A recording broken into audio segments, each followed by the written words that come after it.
South Korea is a country in East Asia located on the southern part of the Korean peninsula and only bordering North Korea on land. Japan, China and Russia, however, are not too far away from South Korea. Since South Korea borders the sea to the east, south and west, it is not surprising that South Korea has control over about 4,500 islands, of which about 500 are inhabited. With a total area of over 100,000 square kilometers, South Korea is the world's 107th largest country, about the same size as Iceland or Hungary. Over 56% of the population does not identify with any religion, 27% are Christian and 15.5% Korean Buddhists. Korean and the Korean Sign Language are the two only official languages in Korea.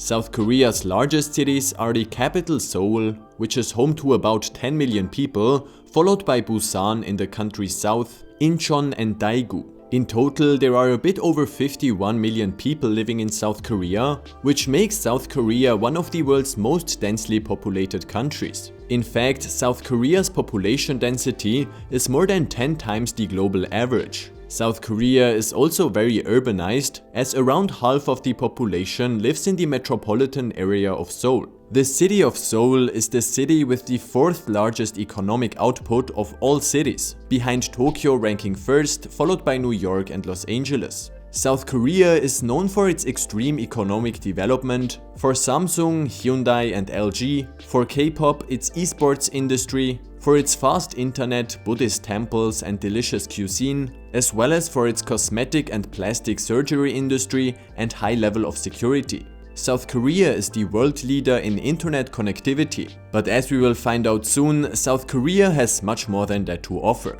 Approximately 92% of the country's population are internet users, and they enjoy one of the world's fastest average connection speeds. Interestingly, South Korea claims control over North Korea the same way North Korea claims control over the South. This is the same scenario as China, which claims control over the mainland and Taiwan which also claims control over the mainland and the island of Taiwan. There is a 4 kilometers wide demilitarized zone between North and South Korea that is monitored by the Neutral Nations Supervisory Commission that used to consist of Switzerland, Sweden, Poland and Czechoslovakia. More precisely, their mission is to carry out inspections and investigations to ensure the implementation of the armistice. Today there are 5 Swiss and 5 Swedish representatives stationed at the border permanently, with Poland participating 2 times a year in meetings. The flag of South Korea is, in my opinion, one of the most interesting ones worldwide.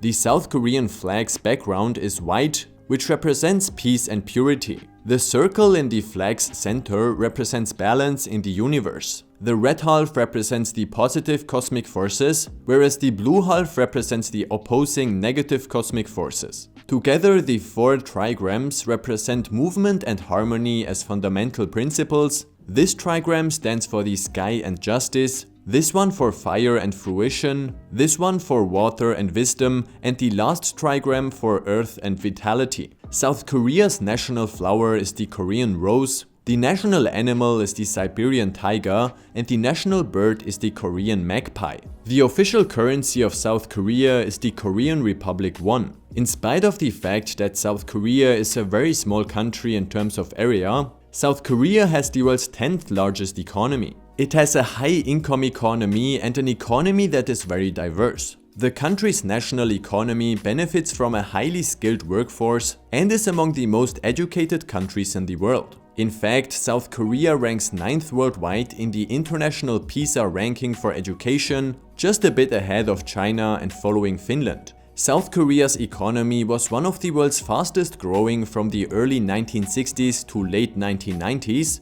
and it is also part of the 4 Asian tigers, which are South Korea, Taiwan, Singapore and Hong Kong. All these 4 countries or regions underwent rapidly industrialization and maintained exceptionally high growth rates. The South Korean economy is heavily dependent on international trade, and in 2014, South Korea was the 5th largest exporter and 7th largest importer worldwide. This proves that South Korea is a very globalized and interconnected country. South Korea's largest industries are the electronics industry, automobile construction, shipbuilding, as well as the chemical industry. South Korea is at the cutting edge when it comes to shipbuilding. During the 1970s and 1980s, South Korea became a leading producer of ships, including oil supertankers and oil drilling platforms. The country's major shipbuilder was Hyundai, which was later joined by Daegu. South Korea became the world's dominant shipbuilder with a 50% share of the global shipbuilding market in 2008.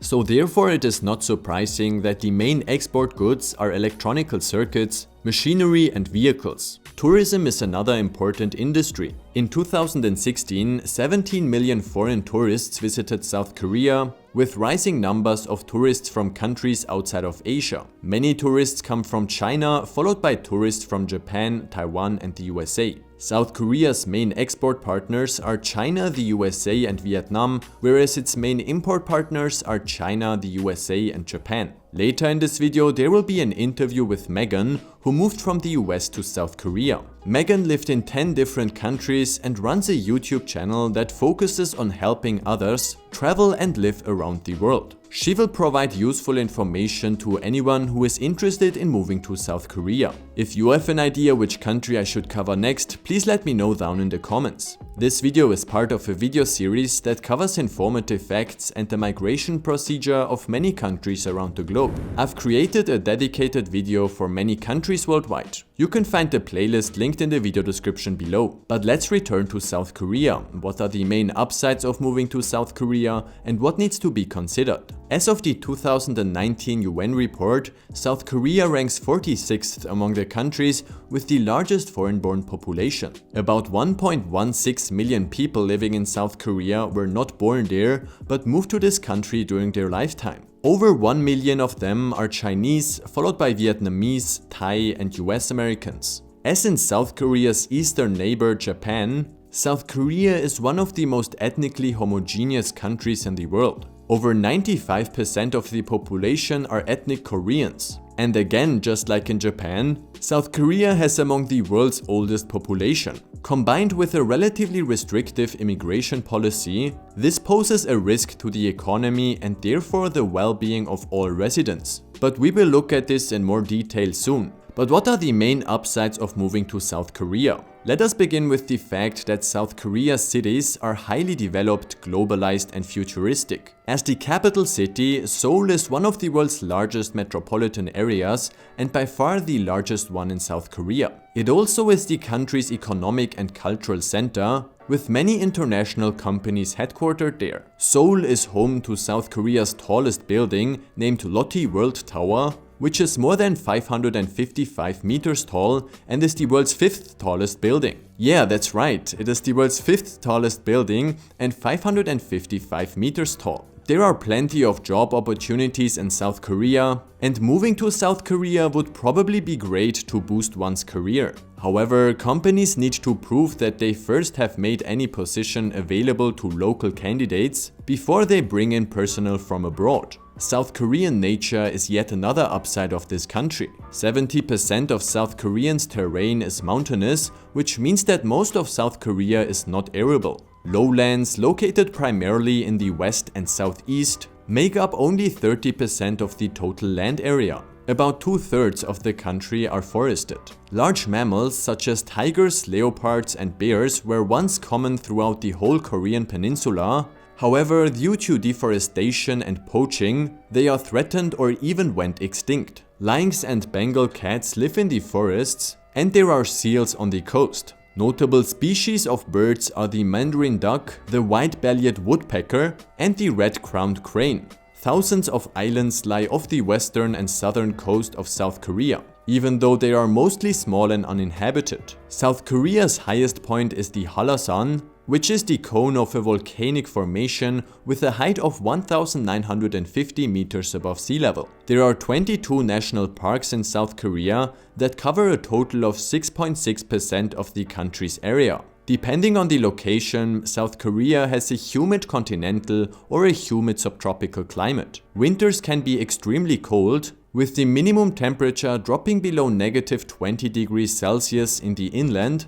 whereas summers can get burning hot and humid, with temperatures exceeding 30 degrees in most parts of the country. In Seoul, this pattern can also be experienced. Winters are freezing while summers are really hot. There are about 109 days of rain in Seoul and about 5.6 hours of sunshine a day. If you enjoy experiencing all 4 seasons in a pronounced way, then you'll probably like the climate of Seoul. However, Seoul is the strongest hotspot of greenhouse gas emissions in the country and has a particle concentration 2.4 times what is recommended by the WHO air quality guidelines. Even though North and South Korea were divided in 1945 and have developed distinct contemporary forms of culture since then, South Korea still shares a lot of its traditional culture with the northern neighbor North Korea. Korean art has been highly influenced by Buddhism and Confucianism, which can be seen in many traditional paintings, sculptures, ceramics, and also performing arts.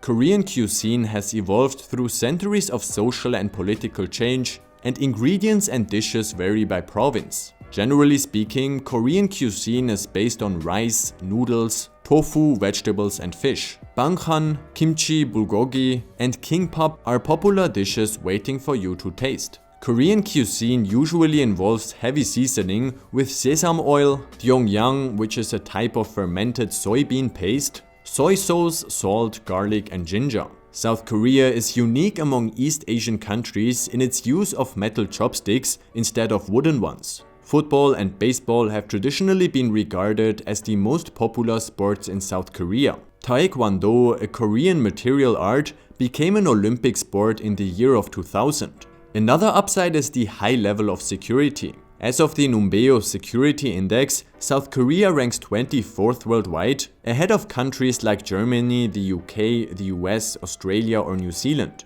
But here as well it should be noted that there are various comparisons that sometimes differ greatly. South Korea, however, always scores pretty well in security. As mentioned previously, the world-class education system is another advantage of moving to South Korea. Furthermore, the fact that Japan, China, Russia and many other Asian countries, and yes, also North Korea, are in very close travel distance is another upside of this country. This makes it easy to travel and explore countries in East Asia. South Korea is also nowhere near as affected by natural disasters as Japan. Earthquakes and storms are less common. What does it cost to live in South Korea? If you live off $3,000 a month in Dallas, Texas, you'll need about $3,100 a month for the same quality of life in Seoul. This means that the cost of living in Seoul is about 3% higher than living in Dallas. South Korea is considered an expensive country, so it doesn't hurt to accumulate some savings before moving to South Korea.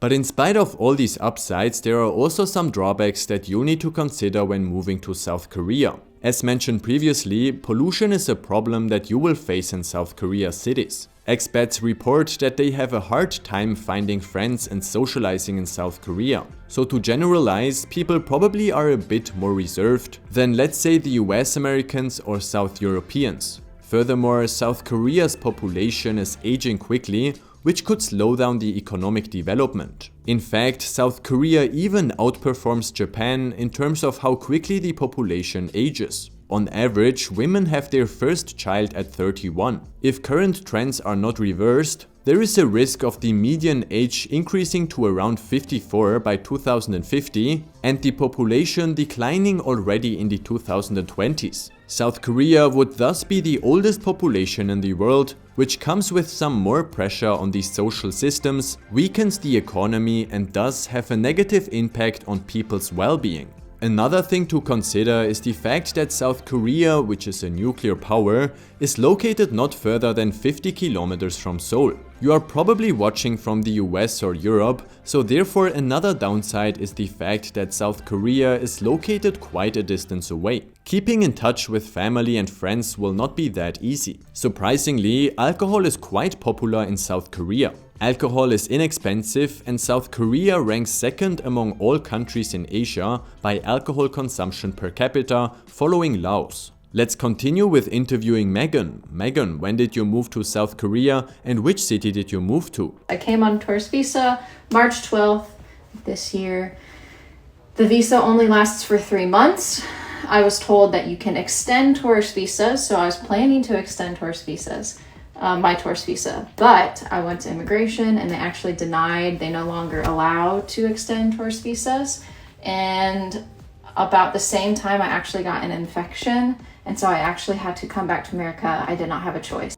I flew into Seoul, but I was looking at a website called Workaway, which I don't know how much, I mean, I've heard good things. I just didn't have maybe the best experience, but Workaway is a international website that provides, maybe you've heard of it, provides like volunteer opportunities or jobs for people who basically just want a really cheap living situation. So I found a cafe, and there's many of these actually all over the world. It's a cafe where if you volunteer your time, they give you a place to stay, like as your quote unquote pay. So there's no pay, because if you got paid, then you're going against your visa. But if you volunteer and you work for them, I was able to stay in their like dorm house, which the living conditions were pretty bad. And that's why I don't think I would really recommend it, but I've heard other people have had better experiences than I did.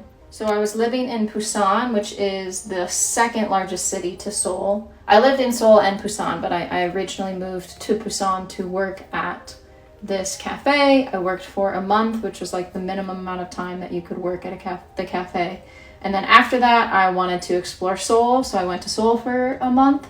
And then I decided like which city did I like more. And I actually liked Busan more than I liked Seoul. But for the sake of YouTube, a lot of people are just more interested in Seoul. So I liked Seoul enough that I bought an apartment for a month through Airbnb to live in Seoul. I was actually planning to stay there for maybe like 2 or 3 months. I really liked it.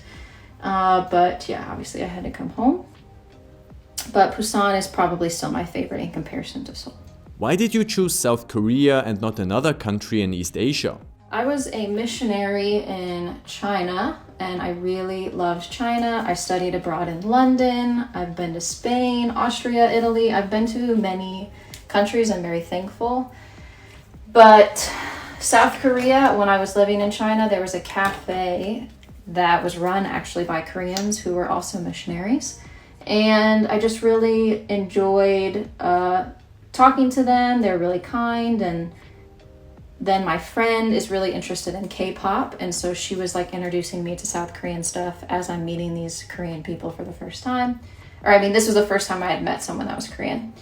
And then not ironically, I think God ordains everything, but I came back to America. My parents had just moved to Atlanta, and there's actually a Koreaville in Atlanta. I don't know if you know what Koreavilles are, but Koreavilles are like basically mini Koreas. Like you could learn no English if you were a Korean, and you could just come here and live, and probably live pretty freely because there's Korean restaurants, Korean cafes, and it was like so cool because I started to experience Korea before I got to Korea. Like a little bit, it was like a taste of it. Sorry, I'm putting mascara on and so it's hard to talk.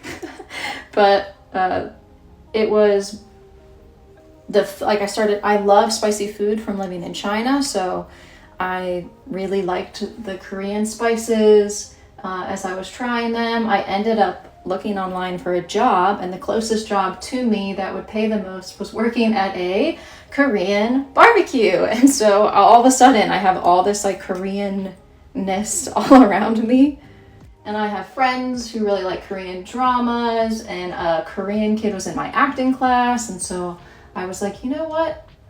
I think I'm really into this idea of going to South Korea. I started doing research, and the like way of life in South Korea is just so me. I love public transportation from living in London and China. I love public transportation. So I wanted to travel next to somewhere that had really good public transportation.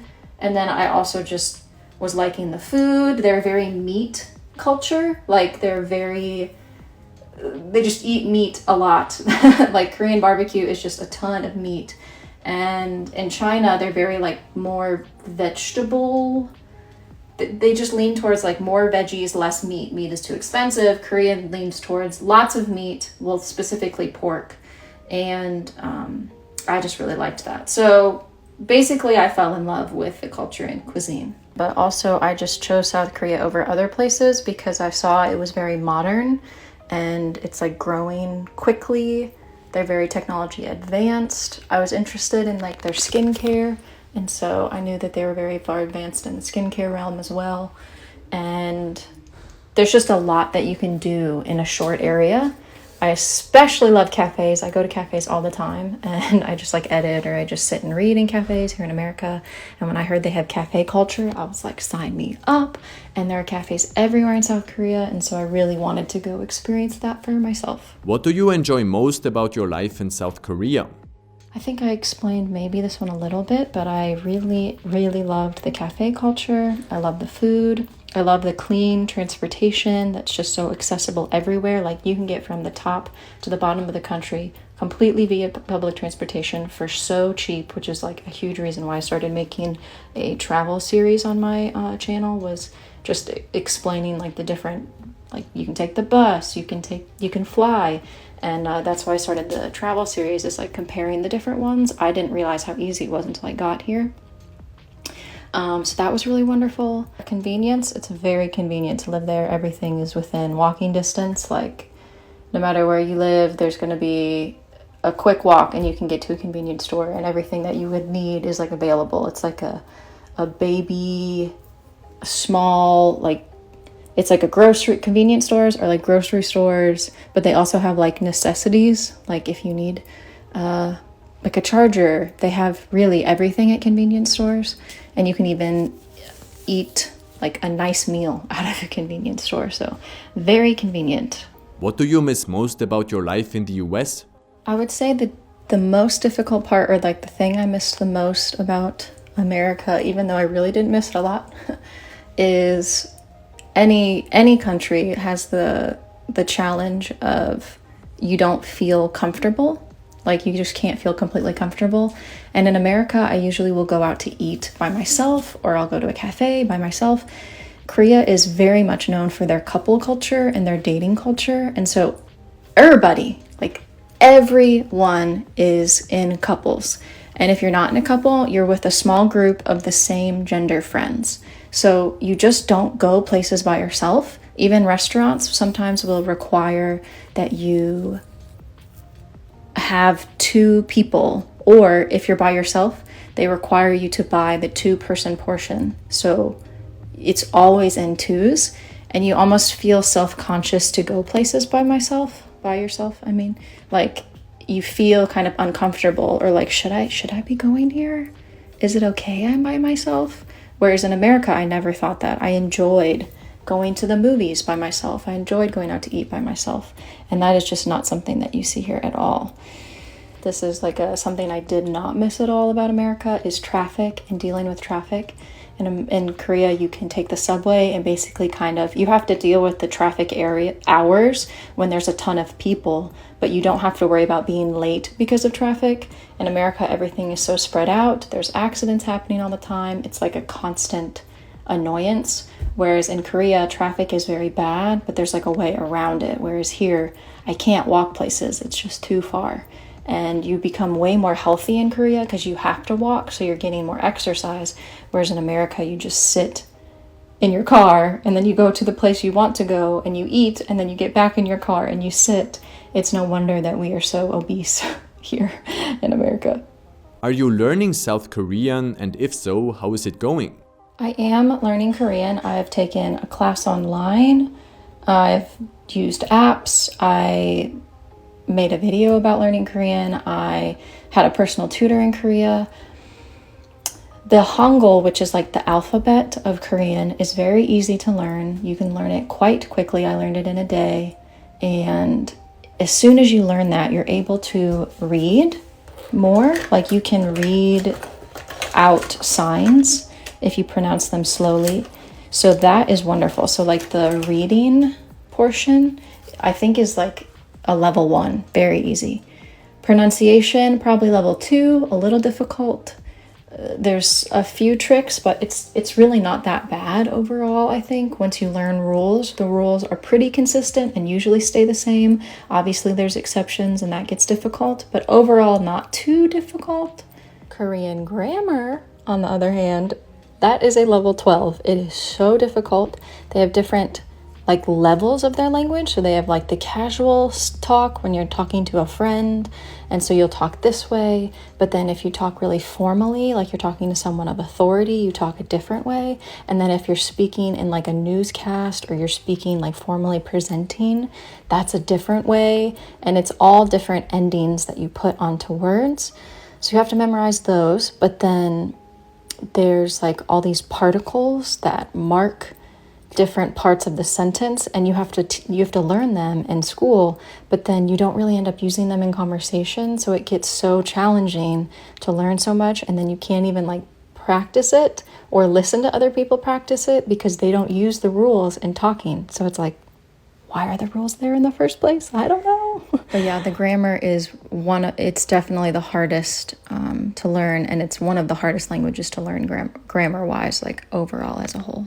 Thank you, Megan, for taking time to join this interview. Please make sure to check out her channel, linked in the video description below, for more informative videos about her life in South Korea. She really has some great videos about moving to South Korea, so if you are interested in moving to South Korea, you should definitely go check out her channel. But what needs to be done in order to move to South Korea? Citizens of almost all European and South American nations, as well as the USA, Australia, and some more countries, are able to enter South Korea visa-free for a maximum of 90 days. Canadians are even able to enter South Korea for 180 days visa-free. This comes in handy since it allows you to get to know South Korea better before deciding to move there. South Korea offers many different kinds of visas. There is a journalism visa, a visa for investment, a professional visa, a visa for study, medical treatment, family visitors, marriage migrants or trainees. Since these regulations frequently change, and also because which visa is right for you strongly depends on your personal circumstances, please make sure to check out the link in the video description below for more information regarding the South Korean visas.